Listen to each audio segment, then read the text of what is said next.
All right, here's an example of how to solve two-step inequalities. All right, so inequalities we treat just like equations. We solve them the same way. We want to get that variable by itself.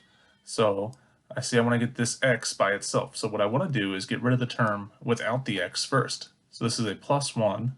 I always do the opposite to get rid of it. So I'm going to do a minus 1 to cancel that out and leave me with my variable term of 3x. Whatever you do to one side, you have to do the other side to keep it equal. 10 minus 1 would be 9. So now I want to get x by itself. I have 3x. When a number is next to a letter, that means multiply. So I wanted to divide to get rid of that 3 and leave me with just my variable x. Whatever I do to one side, I have to do to the other side.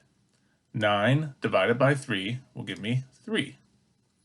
I divided it by a positive number, so I will keep my inequality sign the same. So this is a less than sign, so I would put a less than.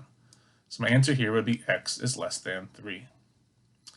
On this example over here, it's a little different. So let's do this one.